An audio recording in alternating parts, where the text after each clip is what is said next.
Hi, I'm Graham Traylor, and I am the Regional Admissions Counselor for Baylor University. That'll be working with your students at Memorial High School, Spring Branch ISD, and really all of the South Houston area.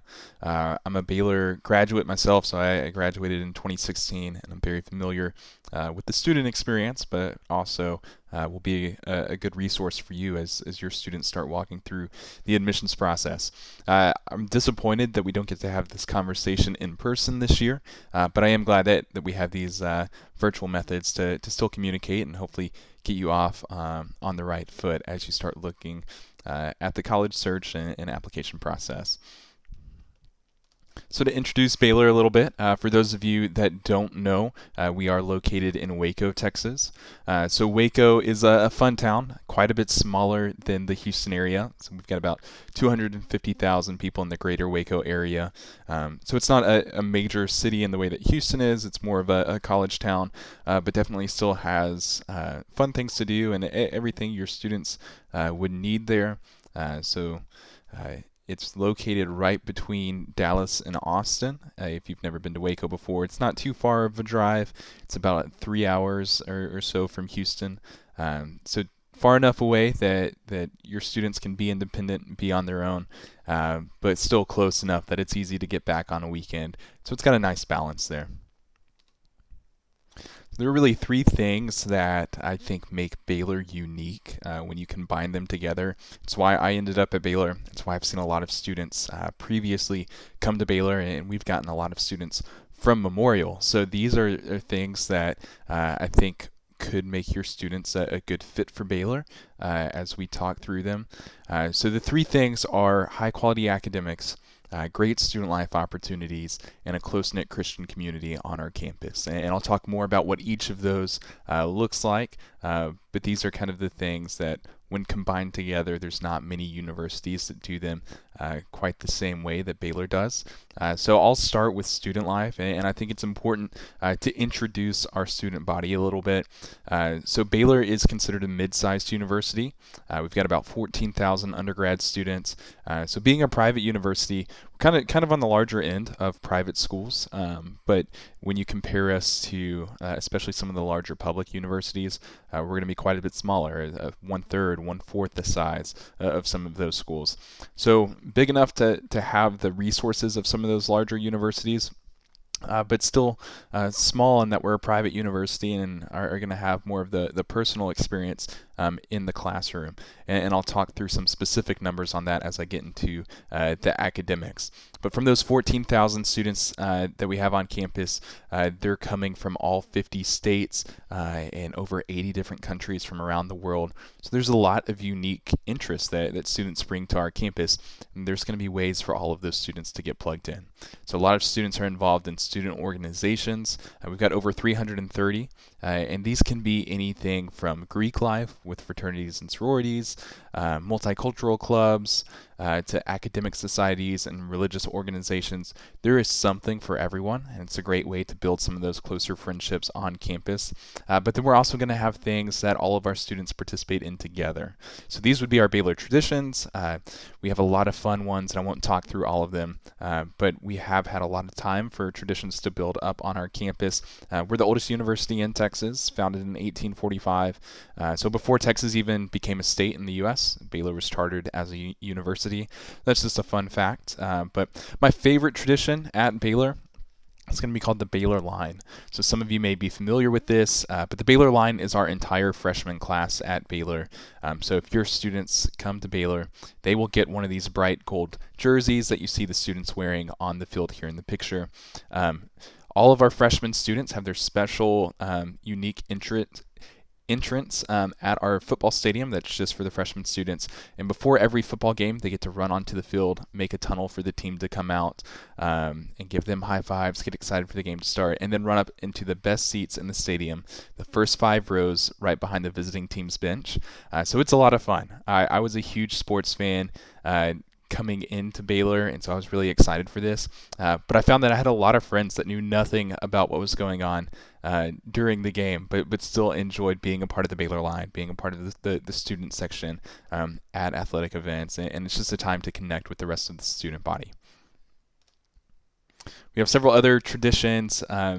One being homecoming. We are credited with having the first homecoming celebration in the country. So obviously a lot of schools have taken after us and do homecoming celebrations now, but it's still a very big deal at Baylor. And it's something that if you ever get the chance to check it out in Waco, I would encourage you to do that. One of the other highlights I like to make about just the student experience at Baylor is how much there is always going on campus. So outside of student organizations that your students might be involved in, there's always something else. So athletic events were something that I really liked going to. I mentioned that I was a big sports fan coming into Baylor. I like that at Baylor you never have to buy a ticket as a student. You swipe in your student ID card and you can go to any athletic event. So that was a nice perk, but for students that are not sports fans like I was, we've got a great school of music that puts on concerts, a theater program with plays and musicals throughout the year. There's always something. So students spend a lot of time on campus doing non-academic things that help them get connected and feel a part of the community, and in turn can help with that academic side.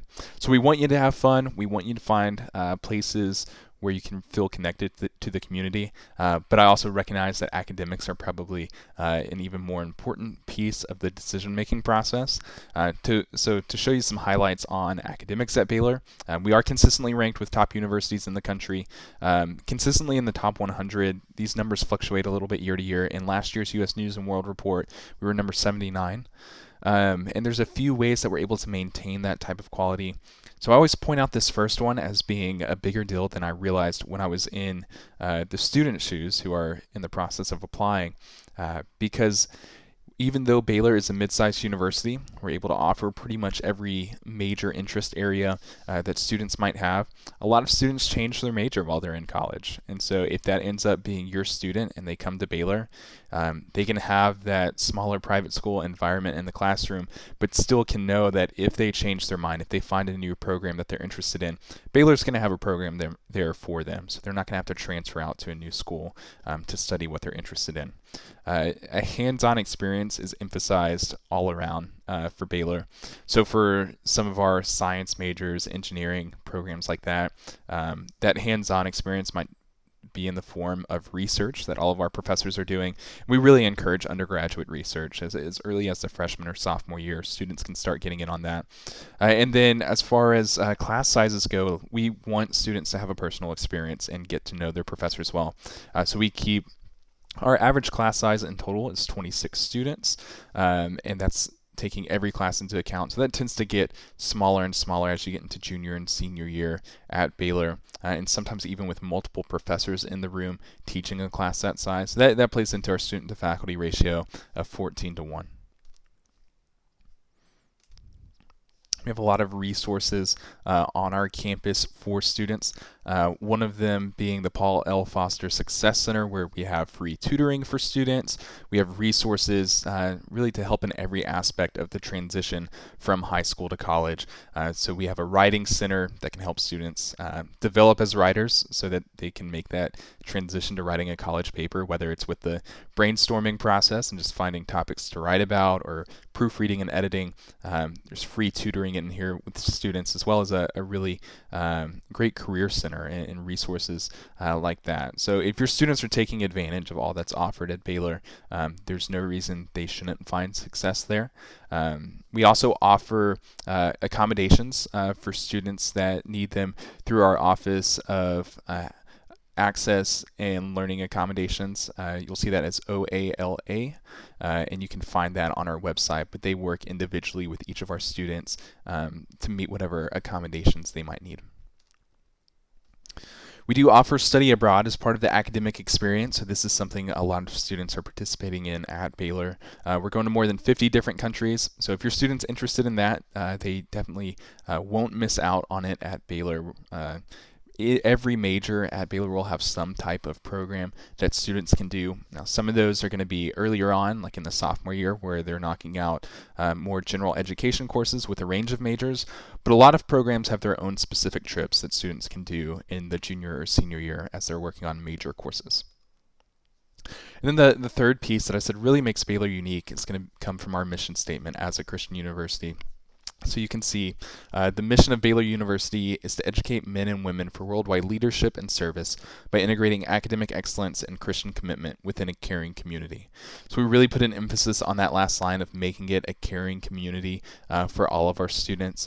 We were founded as a Christian university back in 1845. That's definitely still who we are today. So you'll see some universities who maybe were founded that way, and that's not necessarily part of the student experience today. For Baylor, you'll hear us say we're an unapologetically Christian university. So students are still going to take religion courses while they're at Baylor. There's going to be some aspects to that, but we have students from a range of different religious backgrounds, and we want them to feel welcomed and cared for while they're on our campus. So that's kind of how we see our Christian mission playing out. I'd be glad to answer more questions on that later on if you want to contact me. But now I want to walk quickly through the application process so you know what to expect and what's coming up this fall.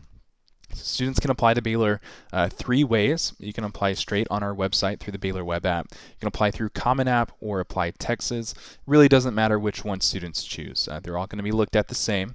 But no matter which one they apply with, they will create a Go Baylor account. So this will be on our website. It'll be their portal to keep up with everything in the admissions process. You'll see that we have two deadlines, November 1st and February 1st. And your students will have plenty of time for these deadlines because the applications will open on August 1st. It's completely free to apply to Baylor, so they can get started on this really early. And I would encourage everyone to aim for the November 1st deadline. That's where we fill the majority of our freshman class. And you'll see that there are multiple choices here on the deadlines. So with November 1st, we have early action and early decision, with early decision being the binding option. If students are ready to commit to Baylor and say, if I'm accepted, I'm attending, then early decision would be a good choice for them. If you just want to start the regular application process earlier on and get an earlier decision, then early action would be what I encourage your students to use. This next year, we are adding a new option, which will be early decision 2. So you'll see that with the February 1st deadline, there will be an option for students who maybe missed that November 1st deadline, but are ready to commit to Baylor at that point if they're accepted. So you can do early decision 2 in February. This will show you a basic timeline of when students will receive their decisions back. I see early decision is kind of cut off there with my video stream. So students that apply by November 1st with early decision will have a final answer from Baylor back by December 15th. So it's a really quick turnaround there. But really either November option, they'll have an answer from Baylor by the time they're starting the spring semester. There are going to be a few required items for students to have a complete application. So of course the online application with the basic information, and then the official transcript with freshman through junior year on there. Students can start requesting those right away when their senior year starts. We do have a required essay, and that can be from any of the prompts on Common App or Applied Texas. And then typically Baylor would require test scores as part of the application process, but with all of the test cancellations that have happened with COVID, we have decided to go test optional for this next year. So if your students have test scores, if they've taken an SAT or ACT, we'd love to have those, and they can definitely send those in, and we will look at those with their application. But we will allow students to submit a complete application without test scores on file, because not everyone is getting the chance to take those tests this year.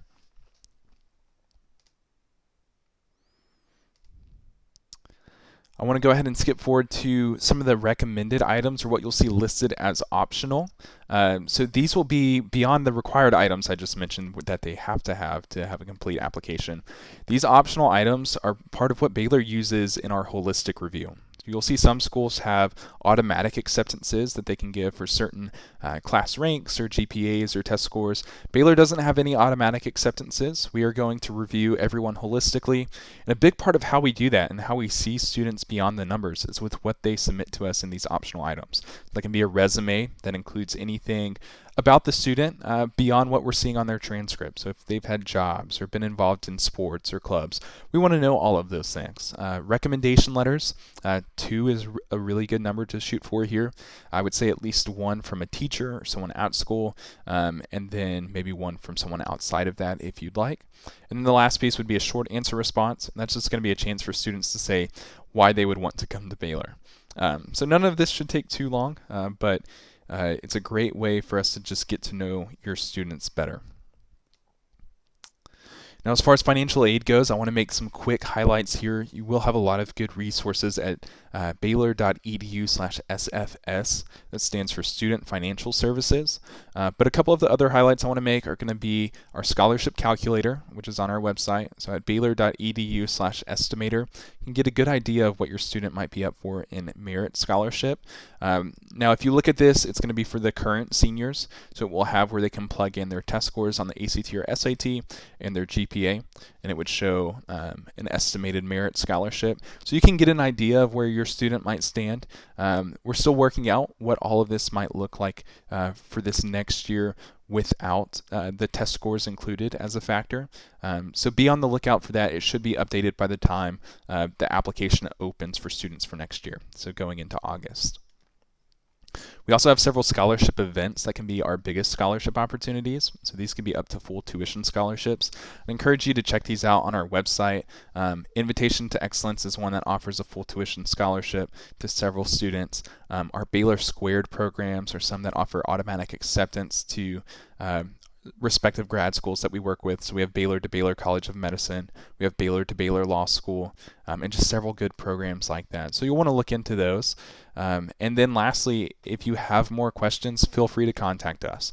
This has our general office contact information on here, but you can feel free to reach out to me as well. Your students will be getting emails and things like that from me, and you can find my information on our website. But my email will just be my first name, Graham _ my last name, Traylor at baylor.edu, or you can reach me at 281-414-9801. I know there might be a lot of new questions this next year with some of the changes that have been made, so I want to be a resource for you however I can. I know one question that came up that I did not address during this presentation so far was the question of how moving to a pass-fail GPA for this last semester will affect your students. And really what we're going to see on our end is going to be their GPA based on the semesters that do have numeric grades. And so certainly we want to see that they've passed their classes in a pass-fail setting. But as far as getting a GPA number for those students, what we will be doing on our end is looking at the previous semesters that all have numeric grades and future semesters that might have numeric grades. But the pass-fail individual courses or semesters won't be counted as far as a numeric GPA. So I hope that gives some clarity there. Again, feel free to reach out to me, and I hope this presentation has been helpful for you all. Thank you.